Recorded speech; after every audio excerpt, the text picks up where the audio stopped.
బులెటిన్లో breaking news చూస్తున్నాం. తెలంగాణలో సంచలనం సృష్టించిన ఫోన్ ట్యాపింగ్ కేసులో కీలక విషయాలు వెలుగులోకి వచ్చాయి.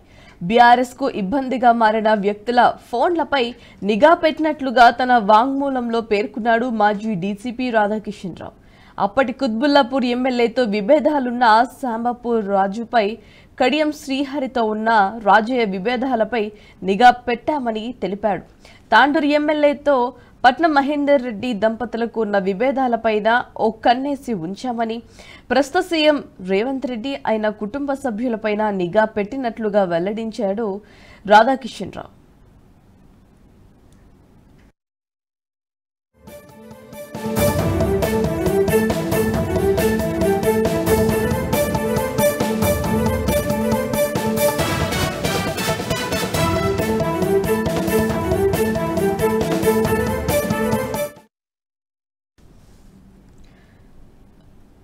తెలంగాణలో సంచలనం సృష్టించిన ఫోన్ ట్యాపింగ్ కేసులో కీలక విషయాలు వెలుగు చూశాయని చెప్పొచ్చు. బీఆర్ఎస్ కు ఇబ్బందిగా మారిన వ్యక్తుల ఫోన్లపై నిఘా పెట్టినట్లుగా తన వాంగ్మూలంలో పేర్కొన్నారు మాజీ డీసీపీ రాధాకిషన్ రావు. ఇదే అంశానికి సంబంధించి మరింత సమాచారం ఎగ్జిక్యూటివ్ ఎడిటర్ శివప్రసాద్ మరింత సమాచారాన్ని అందిస్తారు.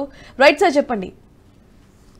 భారతి, ఈ ఫోన్ ట్యాపింగ్ కేసుకు సంబంధించి రాధాకిషన్ రావు ఇస్తున్నటువంటి వాంగ్మూలాలన్నీ కూడా బాగా సంచలనాత్మకంగా మారుతున్నాయి. డైరెక్ట్ గా కేసీఆర్, ముఖ్యమంత్రిగా కేసీఆర్ దీంట్లో ఇన్వాల్వ్ అయినట్టుగా సమాచారం స్పష్టంగా ఆయన తన యొక్క కన్ఫెషన్ స్టేట్మెంట్ లో వెల్లడించారు.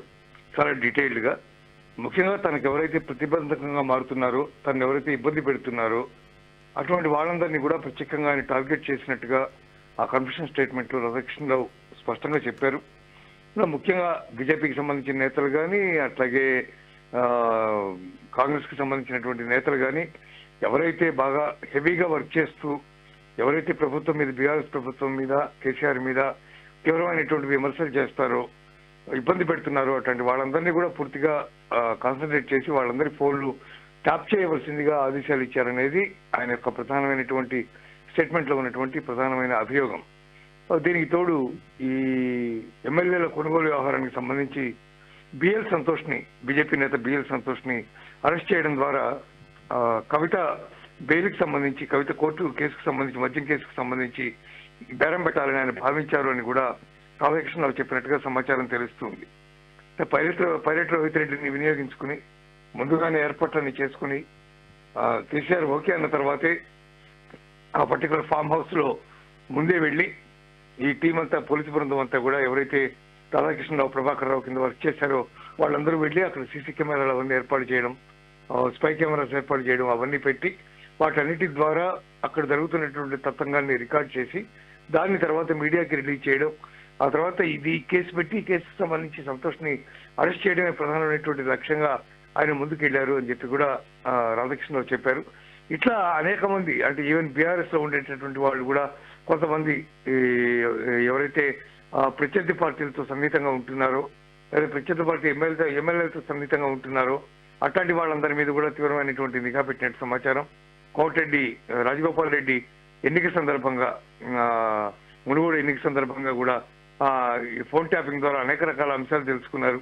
డబ్బు తరలింపుకు సంబంధించినటువంటి అంశాలు కానీ, డబ్బు స్పెండ్ చేస్తున్నటువంటి వాటికి సంబంధించిన అంశాలు కానీ ఇవన్నీ కూడా కనుక్కున్నారు. ఆ లావాదేవీలన్నీ కూడా మేమే నడిపాం అని చెప్పి రాధాకిషన్ రావు చాలా స్పష్టంగా తన కన్ఫెషన్ స్టేట్మెంట్ లో పేర్కొన్నారు. మొత్తం మీద కేసీఆర్ దీంట్లో డైరెక్ట్ గా ఇన్వాల్వ్ అయినట్టుగా, అనేక కీలకమైనటువంటి అంశాల్లో ఆయన ఆదేశాల మేరకే ఇవన్నీ కూడా చేశామని చెప్పి రాధాకిషన్ రావు చాలా స్పష్టంగా కన్ఫెషన్ స్టేట్మెంట్ లో చెప్పినట్టుగా సమాచారం తెలుస్తుంది. భారతి, అయితే ఫోన్ ట్యాపింగ్ క్లిప్స్ లు చేతికి అందాక ఫామ్ హౌస్ ట్రాప్ కోసం ఢిల్లీ నుంచి ఖరీదైన స్పై కెమెరాలు, అలాగే మెటీరియల్స్ కొనిచ్చినట్లుగా తన వాంగ్మూలంలో రాధాకిషన్ తెలిపినట్టుగా తెలుస్తోంది. నాట్ ఓన్లీ ఢిల్లీ కంటే ఢిల్లీలో ఇంకా స్మగుల్డ్ మాల్ దొరుకుతుందేమో. మీకు ఫారెన్ లో చాలా చోట్ల నుంచి తెప్పించినటువంటి సందర్భాలు ఉన్నాయి. సింగపూర్ నుంచి, మలేషియా నుంచి తెప్పించినటువంటి సందర్భాలు ఉన్నాయి. లాస్ట్ టైం ఈ అంశాలు కూడా వెలుగులోకి వచ్చినాయి. ఒక టెక్నికల్ సపోర్ట్ ఎవరైతే చేస్తారో, ఐటీ సపోర్ట్ ఎవరైతే చేస్తారో పార్టీకి, ఆ వ్యక్తి ద్వారా ఇవన్నీ కూడా తెప్పించినట్టుగా సమాచారం తెలుస్తుంది. రేవంత్ రెడ్డి ఇంటి ఎదురకుండా ఉన్నటువంటి ఒక ఇంట్లో ఈ ఎక్విప్మెంట్ అంతా పెట్టి మొత్తం ట్రాప్ చేశారు. రేవంత్ రెడ్డి కుటుంబ సభ్యులందరి ఫోన్లు ట్రాప్ చేసినటువంటి సందర్భంగా వాడిన ఎక్విప్మెంట్ అంతా కూడా మలేషియా నుంచి, సింగపూర్ నుంచి తెప్పించినటువంటి ఎక్విప్మెంట్స్ అవన్నీ కూడా. అందువల్ల చాలా పెద్ద స్థాయిలో, అంటే కేవలం ఊరికే ఏదో ఒక వ్యక్తిని ట్యాప్ చేయడం కాదు, కొన్ని వ్యవస్థలనే ట్యాప్ చేశారు టోటల్గా. అందువల్ల దానికి సంబంధించిన ఎక్విప్మెంట్ అంతా కూడా ఫారెన్ నుంచే దిగుమతి చేసుకున్నటువంటి పరిస్థితి ఉంది భారత్. ఎమ్మెల్యేలు బీజేపీలోకి వెళ్తున్నట్లుగా కేసీఆర్ కు సమాచారం రావడంతోనే ఇలా జరిగింది అని కొన్ని వింటున్నాం. దానికి సంబంధించి ఏమంటారు? బీజేపీలోకి వెళ్ళడానికి ఆయన్ని సంప్రదించారు వాళ్ళు, మీరు వస్తారా అని చెప్పి అడిగారు. అడిగితే ఆయన ఇన్ఫర్మేషన్ కేసీఆర్కి ఇచ్చాడు. ఇచ్చిన తర్వాత అప్పుడు కేసీఆర్ మళ్ళీ రాధాకృష్ణరావుని పిలిపించి ప్రభాకర్ రావుని పిలిపించి మాట్లాడి బిఎల్ సంతోష్ దాంట్లో ఉన్నాడు కాబట్టి బిఎల్ సంతోష్ కనుక దీంట్లో కేసులో కనుక ఇరికించగలిగితే ఒకవేళ అప్పుడు కవిత మద్యం కుంభకోణం కేసుకు సంబంధించి బీజేపీతో లావాదేవీలు చేయొచ్చు, బేరసారాలు చేయొచ్చు, వాళ్ళతో నువ్వు ఇది ఉపసంహరించుకో నేను అది ఉపసంహరించుకుంటానని చెప్పి ఇట్లా బేరసారాలు చేయొచ్చు అని చెప్పి దాన్ని మొత్తాన్ని షూట్ చేయమని దాన్ని ఆదేశించారు. ఆ మేరకు ముందే ఇక్కడ ఉన్నటువంటి టీం అంతా కూడా రాధాకృష్ణరావు టీం అంతా కూడా వెళ్ళి అదే పని మీద ఉండి అవన్నీ కూడా చేశారని చెప్పి సమాచారం రాధాకృష్ణరావు చెప్పారు మన నిన్న ఇచ్చినటువంటి కన్ఫెషన్ స్టేట్మెంట్ లో. కాబట్టి అంటే ఎవరి గురించి తెలిసినా కూడా బలానా వ్యక్తి ఎడిపోతున్నాడు, లేదా బలానా వ్యక్తి ప్రతిబంధకంగా తయారవుతున్నాడు, బలానా వ్యక్తి బీజేపీ వాళ్ళతో అంటకాగుతున్నాడు, ఇట్లా ఎవరి గురించి తెలిస్తే వాళ్ళందరినీ కూడా ట్యాప్ చేయించడం ఒక దీనిగా పెట్టుకున్నాడు అనమాట. ఆయన ముఖ్యమంత్రి రేవంత్ రెడ్డితో పాటు అనేక మంది కీలకమైనటువంటి నేతలు, బీఆర్ఎస్ పార్టీలో కొంత వ్యతిరేకంగా అంటే అధిష్టానానికి వ్యతిరేకంగా మాట్లాడుతున్నటువంటి కొంతమంది నేతలు, కాంగ్రెస్ పార్టీలో కొంతమంది నేతలు, ఇట్లా బీజేపీలో కొంతమంది, ఇలా అందరినీ మొత్తం అంతా కూడా ట్యాప్ చేస్తూ ఈయన పబ్బం గడుపుకున్నటువంటి పరిస్థితి కనిపిస్తుంది భారత్. కొనుగోలు విషయం అప్పుడు ఒకసారి తెరపైకి సంచలనం సృష్టించిందని చెప్పొచ్చు. మరి ఈ కేసు ద్వారా మళ్ళీ అది బయటకు వచ్చే అవకాశాలు ఉన్నాయంటారా? ఏ కొనుగోలమ్మా? ఎమ్మెల్యేల కొనుగోలు అంశం అప్పుడు తెరపైకి వచ్చింది, అది అందరికీ తెలుసు. మళ్ళీ ఈ కేసు ద్వారా మళ్ళీ దాన్ని ఏమన్నా మళ్ళీ తెర మీదకి తీసుకొచ్చే అవకాశాలు ఉన్నాయంటారా? లేదు లేదు, ఇప్పుడేం లేవు. ఇప్పుడు ఎందుకంటే దానికి సంబంధించినవన్నీ ప్రొసీడింగ్స్ అన్ని అయిపోయినాయి. ఇప్పుడు పర్టికులర్ గా దీనివల్ల జరిగేది ఏం లేదు, కేసీఆర్ కి డ్యామేజ్ జరగడం తప్ప దీనివల్ల ఎమ్మెల్యేల కొనుగోలు కేసుకు సంబంధించి వచ్చేటటువంటి అవకాశం అయితే లేదు. అది దానికి సంబంధించినవన్నీ కూడా ఆల్రెడీ అయిపోయినాయి. అందువల్ల ప్రత్యేకంగా దాని గురించి ఇప్పుడేమి చెప్పే అవకాశం లేదు, చేసే అవకాశం కూడా లేదు. మరి ఈ అంశాలన్నీ వెలుగులోకి రావడం ద్వారా కేసీఆర్ దీంట్లో డైరెక్ట్ గా ఇన్వాల్వ్ అయ్యాడు అనేటటువంటి అంశాన్ని ప్రధానంగా ప్రజలందరూ గుర్తించే అవకాశం ఉంటుంది దీంతో పాటు. ఎందుకంటే ఆయనే డైరెక్ట్ గా ఇవన్నీ డీల్ చేశాడు కాబట్టి. కాకపోతే తేడా ఏంటంటే ఎక్కడ కూడా ముఖ్యమంత్రి లిఖితపూర్వకమైనటువంటి ఆదేశాలు కానీ అవన్నీ ఏం లేవు. కేవలం అన్ని మాటపై చెప్పినటువంటి అంశాలు వీటన్నిటిలో కూడా ప్రభాకర్ రావుకి చెప్పినా, రాధాకృష్ణరావుకి చెప్పినా ఇవన్నీ కూడా కేవలం మాటతో చెప్పినటువంటి అంశాలే తప్ప లిఖితపూర్వకమైనటువంటి ఆదేశాలు ఎక్కడ లేవు. కాబట్టి ఆయన్ని ప్రూవ్ చేయడం అనేది ఇబ్బందికరమైనటువంటి పరిస్థితిగా ఉంటుంది కొంచెం.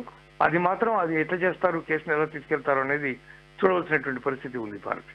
Right sir, thanks for the update.